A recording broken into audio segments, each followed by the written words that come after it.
Sénatrice. En effet, il y a des impératifs. Une intervention importante doit survenir à 14h30, donc je vais essayer de tenir un timing. On prendra la suite. On pourra reprendre la suite éventuellement, bien évidemment. L'idée de mon intervention, c'est de parler de l'utilisation que font certains groupes djihadistes, dont l'État islamique, de la propagande comme moyen d'action opérationnelle et tactique, et donc de replacer dans le contexte cette propagande.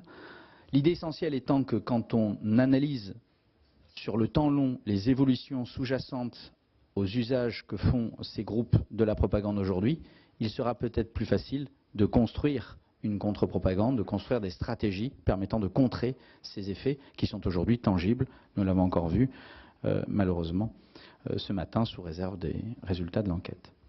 Alors, historiquement, la propagande de guerre, puisqu'une propagande, tout belligérant, tout groupe humain en guerre va utiliser la propagande, il y a trois fonctions historiques de la propagande.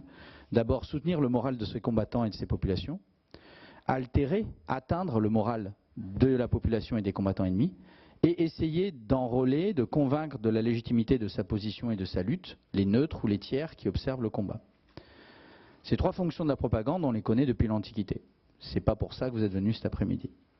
La nouveauté, qui est une évolution, qui date déjà de l'époque des penseurs du djihad, qui ont apporté les fondamentaux et les réflexions qui ont amené la création d'Al-Qaïda puis de l'État islamique, c'est d'utiliser réellement la propagande comme moyen de déclencher des opérations, comme moyen de causer des pertes directes au sein des zones et des populations considérées comme ennemies. Et ça, c'est vraiment un aspect nouveau. Quand les bombardiers alliés ou allemands distribuent des tracts, lâchent des tracts au milieu de bombes dans les zones qui sont bombardées, ils n'attendent pas à ce que des citoyens britanniques pour les Allemands ou allemands pour les Alliés se mettent à attaquer les forces ennemies. Ce n'est pas le cas. Donc il y a une vraie mutation de l'utilisation de la propagande qui doit nous poser question. Parce que c'est vraiment l'élément moteur qui nécessite aujourd'hui une réponse globale et qui explique ce constat qui n'est pas un constat d'impuissance, mais qui est un constat de nécessité de réfléchir différemment à l'engagement de nos moyens. Alors pourquoi est-ce que les penseurs et stratèges djihadistes ont à un moment donné utilisé cette propagande? Il y a à mon sens, à notre sens, à l'Institut Action Résilience, la conjonction de deux phénomènes. D'abord des moyens de diffusion de l'information et de communication qui se sont largement développés.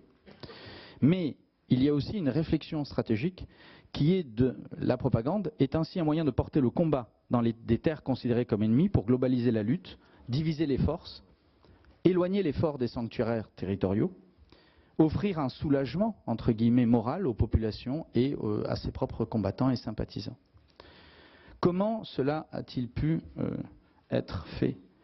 D'abord, l'usage des nouveaux moyens, y compris les plus modernes, de communication, pour porter cette propagande et la rendre effective. Mais également, la conception de la propagande a été différente, puisqu'il s'agit désormais d'un discours qui est à la fois nécessaire pour enrôler les personnes, mais également leur donner des instructions, y compris des modes opératoires. Aujourd'hui, vous avez une propagande qui vous donne quasiment un terrorisme do-it-yourself, en open source, homemade. Le recrutement, le guidage à distance, par des messages à la fois généraux mais aussi efficaces, a permis d'actionner, entre guillemets, des individus qui sont rarement isolés, hein, le mythe du lieu solitaire, je n'y reviendrai pas, d'actionner pour les mettre en action et les amener à mener des attaques directement dans le pays. Quelque part, on pourrait comparer l'utilisation que font aujourd'hui ces groupes djihadistes de la propagande à une capacité de porter le feu directement dans les territoires ennemis, donc comme une arme à distance, comme nous pourrions nous utiliser des missiles de croisière ou des drones. C'est l'équivalent, c'est une réponse à la hauteur de leurs moyens et de leurs réflexions. Enfin, cela permet, au-delà de l'enrôlement dans la lutte de groupes extérieurs, d'enrôler réellement les individus. Et là, il y a un changement de spectre. On a parlé pendant longtemps d'un terrorisme local, c'est-à-dire l'enrôlement de groupes locaux qui étaient dans l'extrémisme violent au sein d'une lutte plus globale. C'était un petit peu la stratégie adoptée un certain temps par Al-Qaïda, qui distribuait des allégeances et des franchises en utilisant un petit peu les moyens locaux.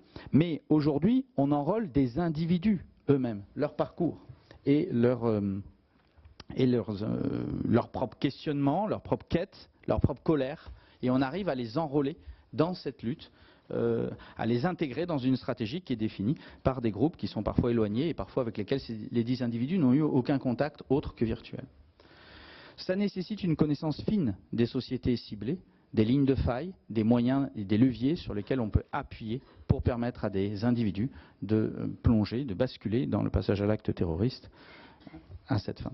Alors, récupération des luttes et des colères locales, des groupes, mais aussi au niveau individuel.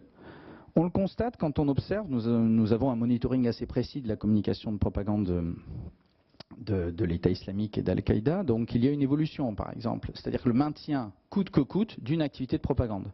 Et donc on constate que fin 2017, compte tenu des défaites subies dans les sanctuaires, la propagande avait évolué.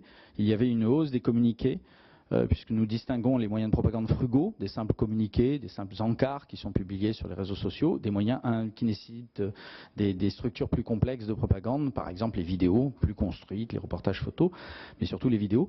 Et là, on constate qu'une baisse importante des vidéos fin 2017, mais qui est revenue à un niveau important au regard de la menace à partir de 2018, puisque nous avons, quand on distingue, quand on compare la semaine 50 de 2017, donc l'avant-dernière semaine de l'année 2017, nous avions 76 communiqués entre Hamac et EI, juste sur la propagande de l'État islamique. La semaine 8 de 2018, nous sommes à 45, donc moitié moins de communiqués, mais on a 3 fois plus de vidéos, puisque nous avions 2 vidéos seulement la dernière semaine. La semaine 50, pardon, sur la même semaine. Et en semaine 8, nous en sommes à 8 vidéos, outre une augmentation des reportages. Alors, cet élément montre que le risque demeure le même. Que faire face à cette utilisation nouvelle de la propagande comme moyen d'action tactique et opérationnelle? À notre sens, il y a 2 niveaux de lutte. Le premier niveau, qui est le plus évident, le plus simple, mais qui ne sera pas suffisant en lui-même, c'est la lutte technique. Bloquer les moyens de diffusion de ces vidéos, de ces moyens de propagande, renforcer les moyens d'interception et de surveillance. Et puis il y a un deuxième niveau de lutte, c'est celui sur lequel nous sommes attendus, parce que c'est là réellement que l'on pourra traiter le fond, parce que comme le disait justement l'intervention précédente, on ne peut pas mettre 8 policiers auprès de chaque personne dans les fichiers. En revanche, si nous pouvons altérer l'efficience des messages qui sont diffusés et qui amènent ces personnes éventuellement à passer à l'acte, eh bien là, nous ferons l'économie de ces moyens-là et nous diminuerons la menace substantiellement. Donc c'est une lutte de contre-propagande, à la fois générique mais aussi ciblée, pour se battre sur le même terrain que celui des djihadistes, c'est-à-dire celui des esprits et des parcours individuels aujourd'hui. Donc, lorsque le cher Abou Bassir, dans Inspire numéro 7, nous dit que le djihad médiatique est la moitié du djihad, eh bien, le contre-djihad, c'est-à-dire le contre-terrorisme aujourd'hui face au phénomène djihadiste, doit aussi être, au moins pour moitié, dans le contre-discours. Je vous remercie.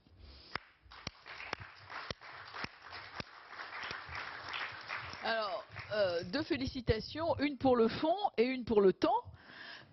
C'est tout à fait remarquable, je n'ai pas eu besoin d'utiliser ma petite sonnette. En ce qui concerne quand même, ce sera intéressant tout à l'heure quand on aura l'explication d'Etidal, notamment, qui est ce centre saoudien et la façon dont ils étudient les messages de haine. Et je pense que vous allez trouver là un complément de votre activité, évidemment avec des moyens et des techniques que nous n'avons pas et que eux ont.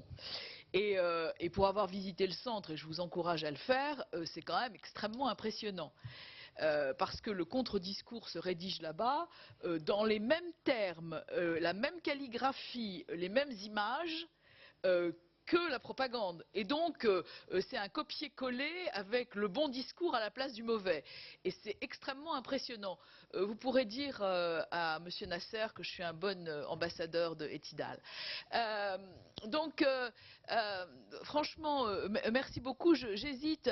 On va prendre quelques questions dans la salle, puisqu'on m'a annoncé une intervention à 14h30. Donc, je ne voudrais pas couper la parole de notre ami Jean-Charles Brizard.